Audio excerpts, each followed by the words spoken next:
नमस्कार दोस्तों, success study Baloda YouTube channel में आपका स्वागत है। जैसा कि आप और हम सभी जानते हैं, कोविड-19 के कारण विगत लगभग 2 वर्षों से शालाएं नहीं लग पा रही थी, जिसके कारण बच्चों के सीखने में एक बड़ा लर्निंग लॉस हुआ है। इस लर्निंग लॉस की पूर्ति हेतु राज्य शिक्षा केंद्र भोपाल के द्वारा लर्निंग आउटकम्स आधारित लर्निंग गैप सामग्री का निर्माण किया गया है, ताकि विगत सत्र की छूटी हुई दक्षताओं को प्राप्त किया जा सके। इन लर्निंग गैप को पूर्ण करने में हम भी आपकी पूरी सहायता करेंगे और राज्य शिक्षा केंद्र भोपाल द्वारा तैयार की गई इस लर्निंग गैप सामग्री को वीडियो के माध्यम से आप तक हम पहुंचाने का कार्य लगातार करते रहेंगे। इसके बाद में वीडियो की एक सीरीज चलेगी। आपका जो भी लर्निंग गैप सामग्री है उसे कैसे हल करें, यह जो है आपको हर वीडियो में बताया जाएगा। इसलिए यदि अभी तक आपने इस चैनल को सब्सक्राइब नहीं किया है तो नीचे लाल रंग के सब्सक्राइब बटन को दबा दें। साथ में ही पास में जो बेल आइकॉन है उसे भी प्रेस कर दें और ऑल पर सेट कर दें, ताकि जैसे ही वीडियो अपलोड होगा तो उसका नोटिफिकेशन सबसे पहले आपके पास पहुंचेगा और वीडियो आप तक पहुंच जाएगा। तो चलिए शुरू करते हैं आज का वीडियो। आज के इस कालखंड में हम कक्षा 8 की अंग्रेजी की जो सामग्री है उस पर हम चर्चा करने वाले हैं। सीखने का प्रतिफल है E701। इसके अंतर्गत विभिन्न प्रकार की पाठ्य वस्तु पर प्रश्नों के उत्तर मौखिक व लिखित रूप में से देना होता है। अब लर्निंग आउटकम्स की प्राप्ति हेतु जो गतिविधि है आज के वीडियो में, वह है एक पोयम आपको दी गई है। Boats sail on the river and ships sail on the seas, but clouds that sail across the sky are prettier far than these। एक ये पोएम है कक्षा 7 की, है ना। इसमें ये बताया गया है कि नावें नदियों में चलती हैं, जहाज समुद्र में चलते हैं, लेकिन जो बादल हैं वे पूरे आकाश में चलते हैं, वे उनसे कहीं अधिक सुंदर हैं। ठीक है।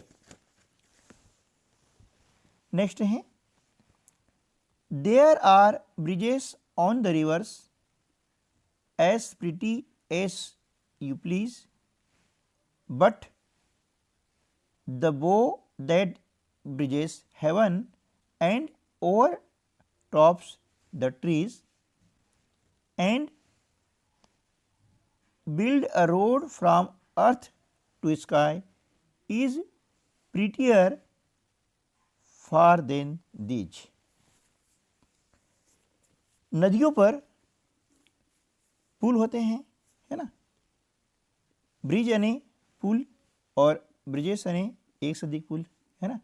रिवर्स यानी नदी। इतने सुंदर जो तुम्हें अच्छे लगते हैं, लेकिन इंद्रधनुष जो आकाश पर पुल बनाता है और पेड़ों के ऊपर से जाता है ना, ओवर टॉप्स मतलब ऊपर से, और पृथ्वी से आसमान तक एक रास्ता बनाता है, इनसे कहीं अधिक सुंदर है। ठीक है। अब इसके अंतर्गत है एक्टिविटी। एक्टिविटी के अंतर्गत आपको दिए गए हैं कुछ प्रश्न और उसके आंसर जो है हमें इस कविता से हमें शॉर्ट आउट करना है, छांटना है। प्रश्न है, वेयर डज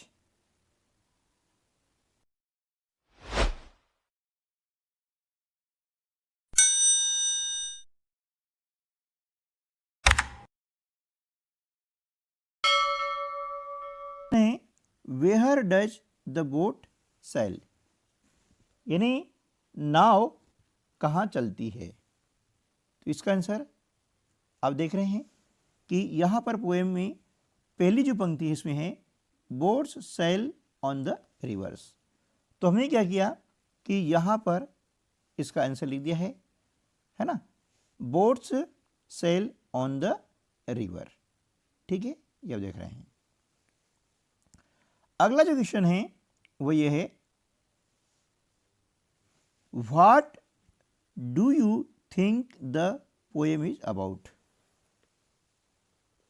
पोएम किस बारे में है, ये आप क्या सोचते हैं, है ना। तो पोएम किस बारे में है, पोएम जो है रेनबो के बारे में है। तो I think the poem is about the rainbow. ठीक है ना, पोएम किसके बारे में है, रेनबो के बारे में है। अगला जो क्वेश्चन है वह यह है, find and tell the rhyming words from the poem. तो हम ये समझ ले पहले कि राइमिंग वर्ड क्या होते हैं, है ना। ऐसे वर्ड्स जिनके अंतिम वर्णों की ध्वनि एक जैसी होती है, जैसे कैट, मैट, सेट, है ना।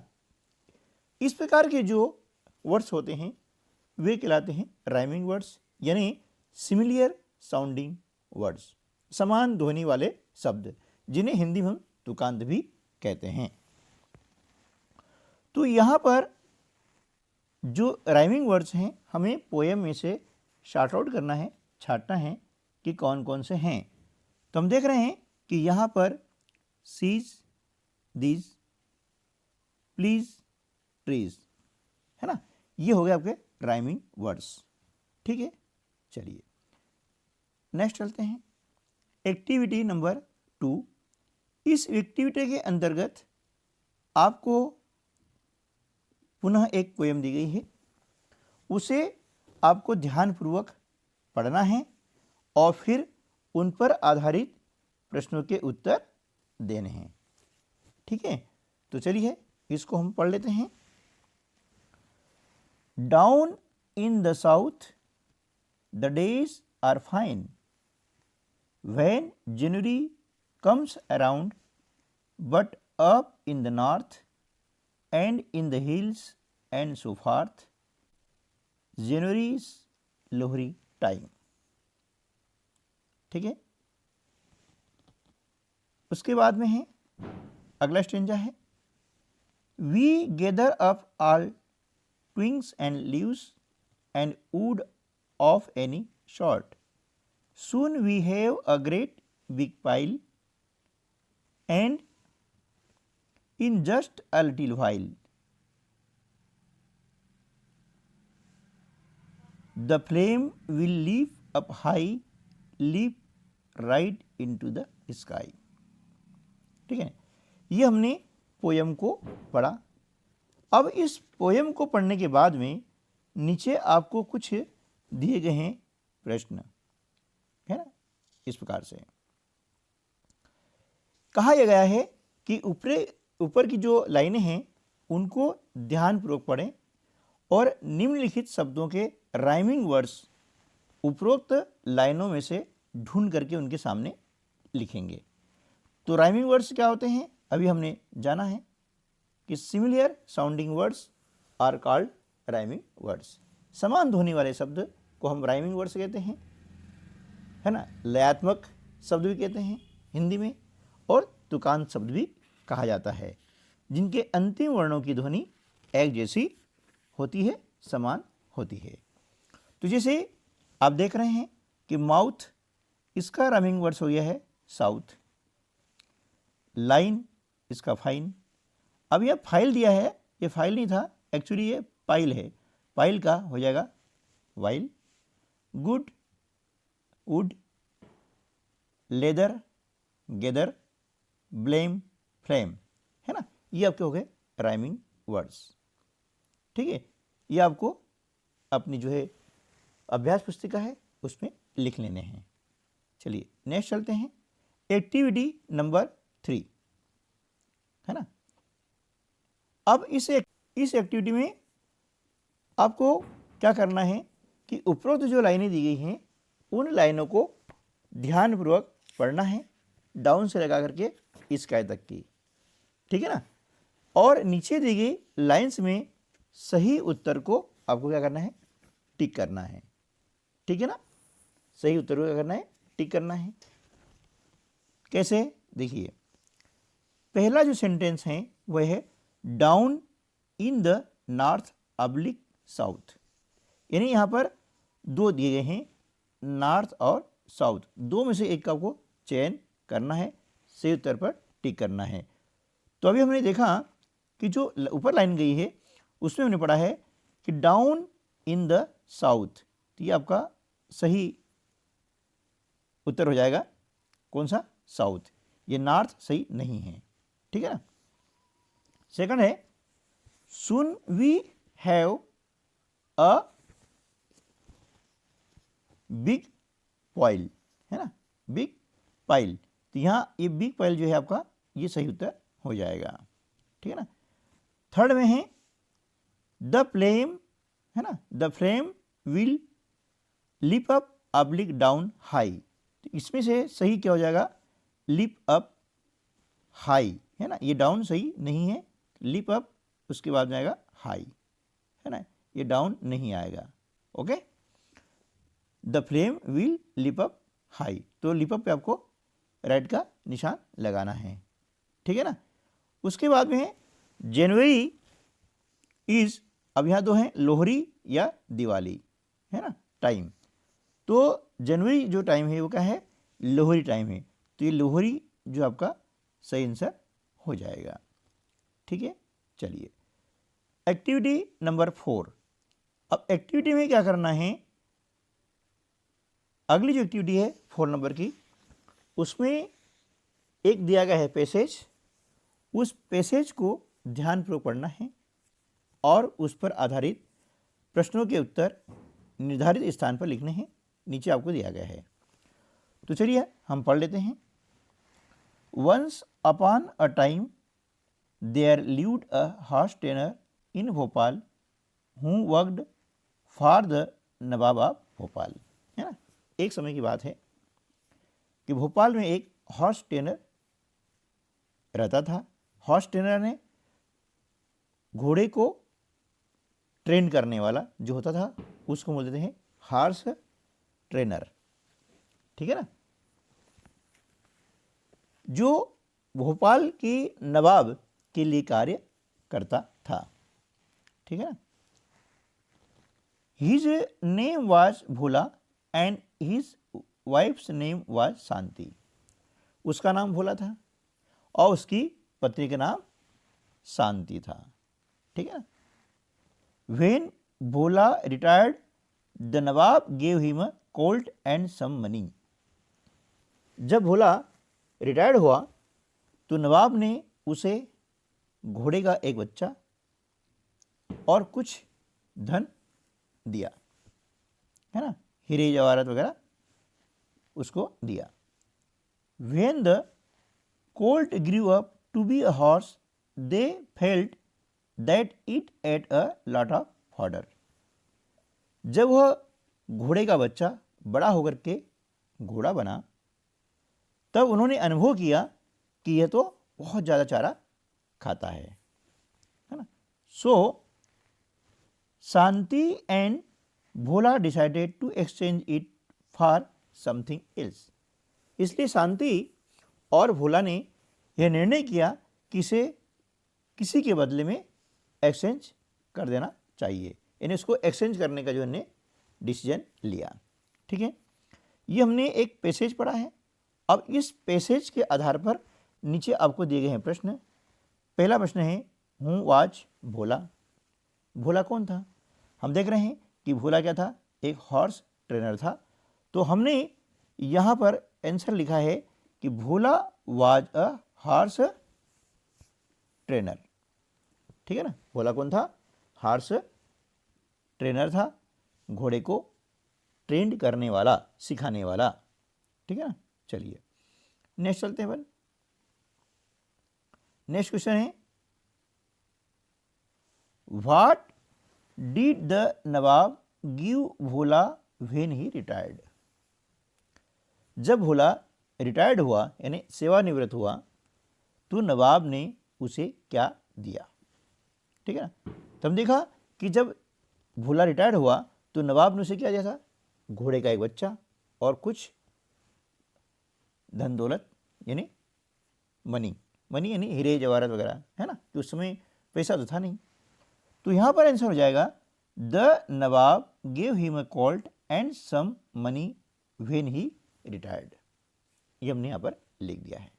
ठीक है ना। थर्ड क्वेश्चन है right one word for the following. निम्नलिखित के लिए एक शब्द लिखिए, है ना। यहाँ पर एक यह है वाक्यांश one who trains a horse, यानी जो घोड़े को ट्रेन करता है वह क्या कहलाता है? वह कहलाएगा हॉर्स ट्रेनर। ठीक है ना। अगला प्रश्न है why did Bhola and Shanti decide to sell the horse. Bhola और शांति ने घोड़े को बेचने का निर्णय क्यों किया? है ना, निर्णय क्यों लिया? क्योंकि वह बहुत अधिक चारा खाता था। ये इसका आंसर हो जाएगा because it at a lot of fodder, है ना, वह जो है बहुत अधिक चारा खाता था, है ना, इसलिए उन्हें क्या करा? बेचने का उन्हें निर्णय कर लिया। ठीक है ना। चलिए अब हम कर लेते हैं एक्टिविटी नंबर 5। इस एक्टिविटी में आप देख रहे हैं कि एक टेबल दी गई है ना, और इस टेबल में कुछ कॉलम बने हुए हैं। पहले कॉलम में है सीरियल नंबर, दूसरे में नेम, तीसरे में joint school in the year यानी किस सन में स्कूल ज्वाइन किया वो दिया गया है, चौथे में दिया गया है गेम, पाँचवें में कलर और छठे में फ्रूट्स। ठीक है ना। इस टेबल को आपको ध्यानपूर्वक देखना है और फिर निम्नलिखित प्रश्नोत्तर ऊपर दी गई टेबल में जानकारी के आधार पर लिखना है। यानी जो जानकारी टेबल में दी गई है उस जानकारी के आधार पर आपको नीचे प्रश्नोत्तर देने हैं। ठीक है ना। तो चलिए आप देखते हैं कि प्रश्न क्या है। पहला प्रश्न है व्हेन डिड असु ज्वाइन द स्कूल। असु ने स्कूल कब ज्वाइन किया? आप देख रहे हैं कि नंबर 1 पर नाम लिखा हुआ है असु और joint school in the year में लिखा हुआ है 2014। ठीक है ना। तो अब यहां पर आंसर क्या हो जाएगा? देखिए असु सब्जेक्ट है, हमने लिख दिया है। प्रश्न में आया है डीड। जब प्रश्न में डीड आता है तो जो वर्ब है, जो भी वर्ब आती है उसका हम यहाँ लिखेंगे सेकंड फॉर्म। ठीक है ना, आंसर में। तो क्या हो गया? ज्वाइन का सेकंड फॉर्म हो गया ज्वाइंट। तो असु ज्वाइन द स्कूल, ये हमने ऐसे लिख दिया यहाँ पर। कब ज्वाइन किया? 2014, यहाँ लिखा इन 2014। ठीक है ना। तो प्रश्न क्या हो गया है कि व्हेन डिड असु ज्वाइन द स्कूल। इसका आंसर हो जाएगा असु ज्वाइन द स्कूल इन 2014। ठीक है ना। चलिए नेक्स्ट क्वेश्चन देख लेते हैं। अगला क्वेश्चन है, ये भी आपको जो टेबल है उसके आधार पर ही लिखना है ना। तो आप टेबल देख लेंगे। What game does Shyama like to play. श्यामा को खेलने में कौन सा खेल पसंद है? अब हमने टेबल देखा, टेबल में देख रहे हैं कि श्यामा को जो है कौन सा खेल पसंद है। देखिए इस टेबल में आपको दिख जाएगा, है ना, ये श्यामा है और ये श्यामा, इसे कौन सा खेल पसंद है? खो खो। ठीक है ना। तो अब आंसर क्या हो जाएगा वो आपको देखना है कि Shyama likes to play kho kho, यानी श्यामा को जो है खो खो खेलना पसंद है। ठीक है ना। तो इसी प्रकार से आगे हम जो है प्रश्नों को टेबल में से देख करके हल करेंगे।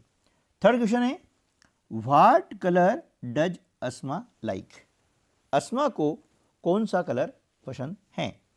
ठीक है ना। तो इसका आंसर हो जाएगा अस्मा लाइक्स पर्पल कलर, अस्मा को पर्पल जो कलर है, बैंगनी कलर है, वह पसंद है।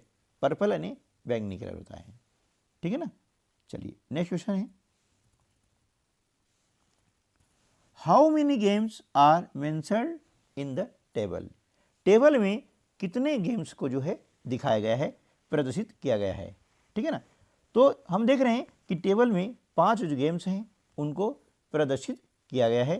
तो हम आंसर लिखेंगे कि there are 5 games in the table, है ना। या फिर इसको ऐसा भी लिख सकते हैं, है ना, 5 games are mentioned in the table, है ना। टेबल में 5 गेमों को मेंशन किया गया है, दर्शाया गया है। ठीक है ना, 5 गेम्स। तो दोनों प्रकार के उत्तर हम दे सकते हैं और दोनों ही उत्तर आपके सही हैं, है ना। ठीक है, ये भी सही है और ये भी सही है, जो आपको अच्छा लगे वो आप लिख सकते हैं। अगला क्वेश्चन है right the names of any 3 fruits given in the table, table में जो दिए गए हैं फ्रूट्सों के नाम, उनमें से आपको कोई से भी 3 नाम लिखना है। तो आप देख रहे हैं पहला नाम है बनाना, मैंगो और ग्रेप्स, ये आपने 3 यहाँ पर लिख दिए हैं। अब हमने देखा है कि देखिए ये जो प्रश्न क्रमांक 2 है ना, कौन सा, ये प्रश्न क्रमांक 2, what game does Shyama like to play, इसके आधार पर हम क्या है वाक्य रचना करके अन्य नामों से भी उनके पसंद के, कलर के और फ्रूट्स का उल्लेख करके आप जो है अपने साथी से प्रश्न पूछ सकते हैं और आपका साथी दूसरा जवाब दे सकता है ना। यहाँ पर गेम्स का पूछा है, आप उसके कलर के बारे में पूछ सकते हैं और फ्रूट्स के बारे में पूछ सकते हैं। तो इस प्रकार से हमने आज सीखा है ना। सीखने का जो प्रतिफल है वह है 701, जिसके अंतर्गत हमने 5 जो एक्टिविटीज है वह हल करना सीखा है। तो उम्मीद है कि आपको ये वीडियो जो है हेल्पफुल रहा होगा, और यदि हेल्पफुल रहा है तो अपने अन्य दोस्तों को भी वीडियो को शेयर कीजिए और वीडियो को लाइक कर दीजिएगा। यदि आप चैनल पर पहली बार आए हैं, है ना, तो नीचे लाल रंग का बटन होगा सब्सक्राइब का, उसको आपको दबा देना है। ठीक है ना, इसका आपको कोई पैसा नहीं लगना है। ठीक है, तो मिलते हैं अगले वीडियो में, तब तक के लिए नमस्कार, जय हिंद।